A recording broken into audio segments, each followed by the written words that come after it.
Olá, meus amigos, sejam todos muito bem-vindos ao canal Politizando. Eu sou o William Jacob e olha, o clima esquentou entre Eduardo Bolsonaro e MBL. O filho do Jair partiu pra cima ali do Movimento Brasil Livre, tomou uma invertida. Eu quero mostrar pra vocês aqui e quero saber depois, estão torcendo pra quem? Pro Eduardo, pro MBL ou pra briga?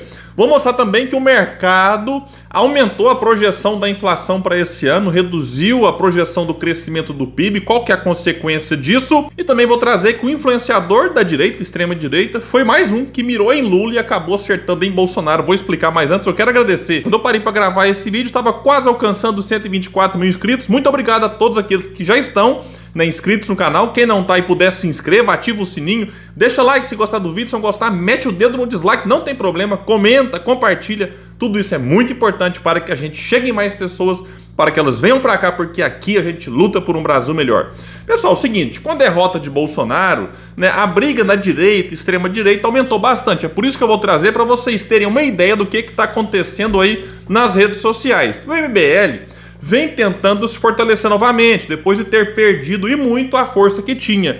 E continua fazendo uma oposição forte ao PT, mas também ao Bolsonaro. E o clã Bolsonaro reage, já que o clã não quer perder espaço, não quer permitir que outro grupo cresça entre os eleitores de direita, entre os antipetistas de extrema direita. E aí aconteceu uma treta aqui entre o Eduardo Bolsonaro e pessoas, foram vários aqui envolvidos do MBL.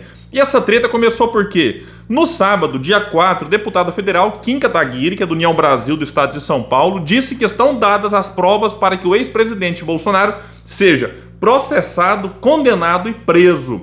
As informações são da CNN Brasil, que entrevistou o parlamentar. O comentário foi a respeito das revelações do senador Marcos Duval, do Podemos Espírito Santo, que teria participado de uma reunião com o ex-deputado federal Daniel Silveira e Bolsonaro. Eu já falei muito sobre esse assunto, quem não assistiu, vale a pena visitar os vídeos gravados nos últimos dias. E o Kim disse o seguinte: ao somar isso, que é a reunião, a minuta de decreto de golpe encontrada na casa do ex-ministro da Justiça Anderson Torres, com o próprio Bolsonaro divulgando notícia falsa, dizendo que as eleições foram fraudadas depois dos atos terroristas em Brasília, para mim estão dadas as provas para que Bolsonaro seja processado, condenado e preso. E aqui esse vídeo se refere ao que o Bolsonaro divulgou no seu Facebook, que foi apagado horas depois, sim, que acusava a eleição de fraude, isso aqui na conta oficial de Jair. Muitos colocaram isso na conta do Carluxo, a própria Michelle disse que ficou possessa de raiva quando viu esse vídeo lá, porque o momento era crítico para o Jair, isso aqui só piora as coisas, e esse vídeo foi incluído ali nas investigações em torno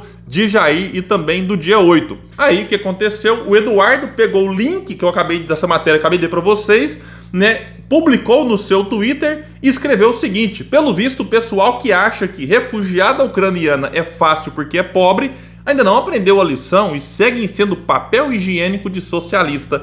Eis a galerinha da nova direita. Vejam aqui que o Eduardo ironiza nova direita, como o Carluxo fez semana passada, e eu gravei um vídeo aqui trazendo isso, enfim, ironizando, porque a ideia é aniquilar qualquer alternativa que possa se fortalecer e ameaçar o hegemonismo bolsonarista nesse campo da direita e extrema-direita.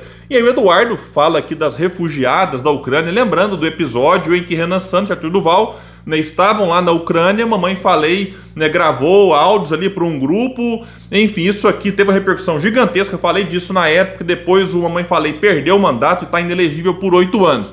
Mas aí o Eduardo acabou cutucando a turma num ponto em que ele não tem muita moral para falar sobre isso. Por quê? Porque o pai vive dando declarações em que fazem essas declarações do Arthur Duval aqui parecerem até menos graves, mesmo que sejam graves, perto daquilo que Bolsonaro já disse, porque Bolsonaro não era um deputado estadual como a Mamãe Falei, não estou aqui relativizando não, é só tratando de gravidades. Bolsonaro disse absurdos na condição de deputado federal e também de presidente da República. E o deputado estadual e membro do MBL, Renato Batista, de quem eu tenho profundas discordâncias em vários aspectos ali, mas ele foi lá e disse algo, ele deu aquela invertida, certamente sentiu as dores dos seus companheiros de movimento e disse o seguinte: é só não roubar que ele não ia pra lá, tá ok? Pra lá certamente aqui cadeia, que eu tava respondendo tudo isso que eu acabei de ler pra vocês aqui. Aí disse mais, a turma do pintou um clima com menor de idade, do não te estupro, pois você não merece, tudo entre aspas aqui, e do, abre aspas, façam turismo sexual no Brasil, já vou explicar tudo, está desesperado, então acusando, né, o clã Bolsonaro de desespero. Logo, logo, você, Eduardo, vai poder visitá-lo na Papuda, finalizou ali o seu tweet. Vamos explicar aqui. Sobre pintou um clima, foi amplamente divulgado na campanha, quando o Bolsonaro passou por uma casa, viu umas menininhas, né, venezuelanas arrumadinhas, aí disse que voltou porque pintou um clima e tal. Nem vou me alongar muito sobre isso, porque já foi muito falado e explorado. A frase, não te estupro porque você não merece, veja que frase nojenta, né, foi numa discussão com Maria do Rosário, deputada federal do PT, na ocasião em que Bolsonaro também era deputado federal. E sobre turismo sexual, que o Renato coloca aqui, Bolsonaro, já na presidência da República, afirmou que o Brasil não poderia ser um país do turismo gay e acrescentou, abre aspas, para o Jair, quem quiser vir aqui fazer sexo com a mulher, fique à vontade, fecha aspas. Tudo isso aqui, como eu disse, é de uma gravidade, na minha opinião, não sei a de vocês, muito maior do que aquilo que o Arthur disse lá na Ucrânia, que também, na minha opinião, é grave. Aí o que aconteceu? O Arthur foi caçado e está inelegível. E Bolsonaro, nada, aconteceu nada. Ficou por isso mesmo enquanto era deputado federal e ficou por isso mesmo enquanto era presidente da República. Então, né, o Eduardo tocar nesses assuntos ucranianas com a turma do MBL, na minha opinião, é muita cara de pau. E o Renan Santos, que é um dos líderes do MBL, respondeu também. Disse o seguinte, oi Dudu, sentiu, né? Tem como explicar os gastos do cartão corporativo do papai no dia do teu casamento? Tem alguma relação? E divulgou uma manchete que diz, após casamento do filho, Eduardo, Bolsonaro gasta 55 mil em padaria. E aqui eu fui atrás da matéria para não ficar só na manchete. Lá na matéria tá, no dia 26 de maio de 2019, o então presidente Bolsonaro fez uma compra grandiosa, R$ 55.200 em uma padaria em Copacabana, no Rio de Janeiro. Tudo foi pago com cartão corporativo. Um dia após o casamento de seu filho, o deputado federal Eduardo Bolsonaro, que se casou com a psicóloga Heloísa Wolff em uma cerimônia para cerca de 150 convidados no dia 25 de maio de 2019, onde também lá no Rio de Janeiro. E aí, Eduardo, fiquei na dúvida, né? Seu pai pagou o quê? Será do casamento? A sobremesa, da festa, com dinheiro público? Ou foi apenas coincidência? No mínimo estranho, porque 55 mil reais num único dia, numa padaria. Olha, raras são as padarias que conseguem faturar isso num único dia, né? E tem que ter um movimento, eu acho, muito intenso, mas aí não. Só Bolsonaro, supostamente com a sua equipe, conseguiu essa proeza, né? Chega lá e passa o cartãozinho, 55 mil reais. Ou será, é uma pergunta que eu faço, é uma dúvida que eu tenho, que esse gasto tem a ver com o casamento que foi no dia anterior e no dia seguinte passou só para pagar a conta? Eu acho que o Eduardo Bolsonaro merece esclarecer isso aqui, porque tá, no mínimo, mas no mínimo mesmo, muito estranho. E se não for gasto do casamento, que já seria absurdo e crime, na minha opinião, né? Tem que explicar. Como é que consegue gastar 55 mil reais no único dia na padaria? Olha, francamente. E aí, eu quero saber de vocês agora. Nessa briga entre MBL e Eduardo Bolsonaro, vocês torcem pra quem ou torcem pela briga? Deixa no comentário que a opinião de vocês é muito importante. Vamos falar agora de coisa séria. Saiu nesse dia 6 de fevereiro, logo pela manhã. Mercado volta a subir a estimativa de inflação para 2023 e 2024.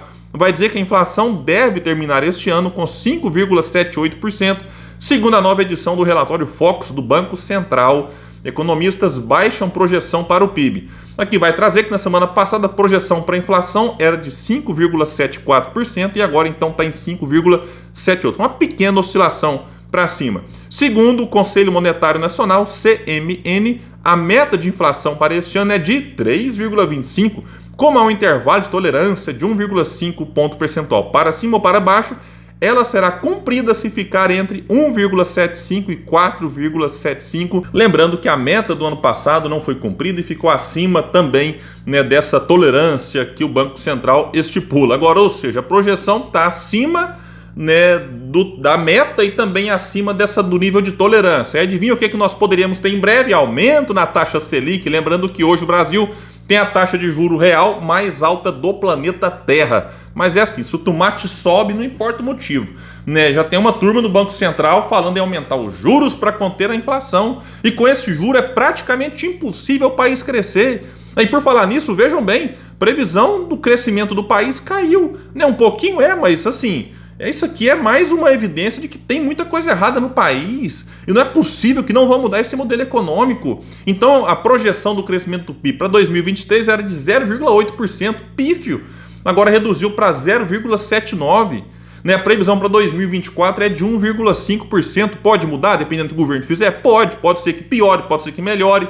Agora o fato é, não adianta a gente achar que vai crescer um absurdo esse ano, no ano que vem. Não vai, o Brasil está impedido de crescer por conta desse modelo econômico. Se você olhar os últimos 12 anos, teve 6 da Dilma, então 6 de PT, 2 de Michel Temer, 4 de Bolsonaro, políticos diferentes, né? Cada um aí com as suas características, mas o país, na média, está crescendo em menos de 1% ao longo dos 12 anos. Né? Então é um absurdo o que está acontecendo e fica por isso mesmo. Então a gente tem que insistir na mudança do modelo econômico, porque senão entra governo, sai governo e vai continuar. Cresce um pouquinho, cresce 0, coisa, cresce 2, aí cai 1. Isso é o que está acontecendo ao longo dos últimos anos. E para fechar, trago um tweet do Kim Paim, influenciador digital aí da direita, que escreveu o seguinte: estrada de 5 milhões que passa por 8 fazendas da família e a irmã é prefeita da cidade. Faz o L, picanheira, que ele se refere ironizando ao Juscelino Filho, ex-deputado federal, agora ministro das comunicações do Lula, que sim, mandou verba para asfaltar essa estrada que passa na porta da fazenda dele. Um absurdo!